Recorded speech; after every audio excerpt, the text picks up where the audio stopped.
पहले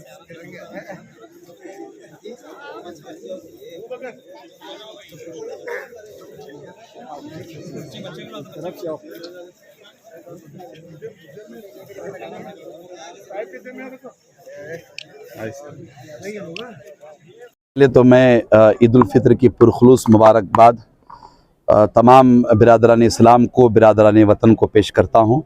हिंदू, मुस्लिम, सिख, ईसाई सब के सब को ईद उल फितर की मुबारकबाद पेश करता हूँ। शिद्दत की धूप रही, इस शिद्दत की धूप में भी बीजापुर की तारीख़ी शाही दक्कनी ईदगाह में बहुत बड़ी तादाद में अहले ईमान नमाज ईद उल फितर अदा करने का शर्फ़ हासिल करते रहे और सब ने मिल कर के आलम इस्लाम के लिए, बिलखुसूस वतन अज़ीज़ हिंदुस्तान के लिए दुआओं का अहतमाम किया। इस वक्त चूँकि हर तरफ नफ़रतों का माहौल है, ईद उल फितर के ज़रिया हमने भी कोशिश की है कि पूरे मुल्क में बल्कि पूरी दुनिया को भाईचारे का पैगाम दिया जाए, मोहब्बत का पैगाम दिया जाए, उख़ुवत का पैगाम दिया जाए, एहतराम इंसानियत का पैगाम दिया जाए। नफ़रतों का ख़ात्मा नफ़रत से मुमकिन नहीं है, नफ़रतों का ख़ात्मा मोहब्बत से मुमकिन है। ईद उल फितर के मौके पर यही पैगाम देने की कोशिश की गई है। बिलखुसूस ख्वाजा गरीब नवाज़ रहमतुल्लाहि ताला अलैह के इस कौल को बारहा दोहराया गया। आपने हिंदुस्तान के लिए बल्कि आलम इंसानियत के लिए फ़रमाया था कि नफ़रत किसी से नहीं, मोहब्बत सब से। नफ़रतों के ख़ात्मे के लिए ये ईद उल फितर इंशाअल्लाह संगे मील साबित होगी और इस ईद उल फितर के ज़रिया हम हमारे अपने देश में भाईचारा, मोहब्बत के माहौल को आम करने की इखलास भरे जज्बे के साथ कोशिश करेंगे। हमने खुसूसी तौर पर इत्तेहाद के पैगाम को आम करने की एक सई की है। इत्तेहाद बैनुल मुस्लिमीन, इत्तेहाद हिंदू, मुस्लिम, सिख, ईसाइयों के दरमियान। हम अपने इत्तेहाद के ज़रिया अपनी मिल्लत को मजबूत करें। हिंदू, मुस्लिम, सिख, ईसाई इत्तेहाद के ज़रिया हम अपने मुल्क को मजबूत करें। इस वक्त इत्तेहाद की हर कदम पर ज़रूरत है। घर में इत्तेहाद की ज़रूरत है, मोहल्ले में इत्तेहाद की ज़रूरत है, माशरे में इत्तेहाद की ज़रूरत है, सोसाइटी में इत्तेहाद की ज़रूरत है, शहर में इत्तेहाद की ज़रूरत है, मिल्लत में इत्तेहाद की ज़रूरत है और मुल्क में भी इत्तेहाद की ज़रूरत है।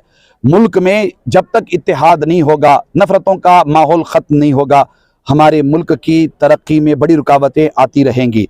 हम चाहेंगे कि इन रुकावटों को इत्तेहाद के ज़रिया दूर किया जाए, इन रुकावटों को भाईचारा के ज़रिया दूर किया जाए और पूरे मुल्क में उख़ुवत, एहतराम इंसानियत और मोहब्बत के माहौल को आम किया जाए।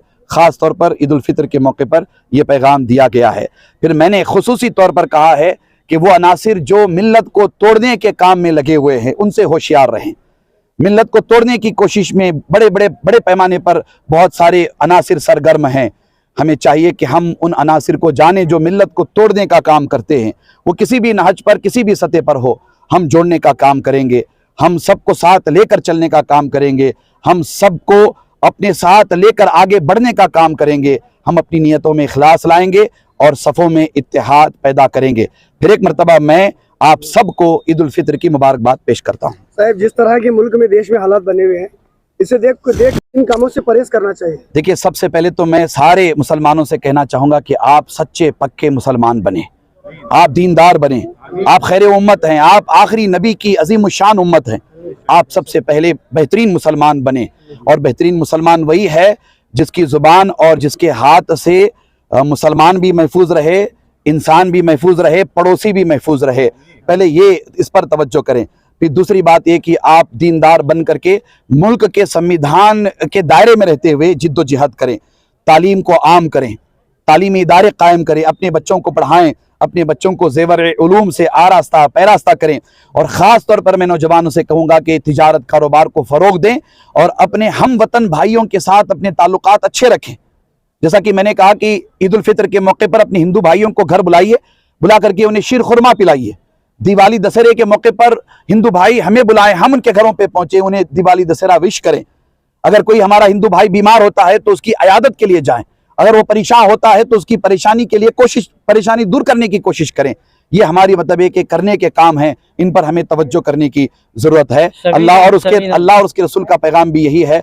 मुझे उम्मीद है कि ये पैगाम दूर दूर तक पहुंचेगा इंशाअल्लाह ताला। संविधान ने बनाया है और बाबा साहेब अम्बेडकर कोई मामूली पर्सनालिटी नहीं है।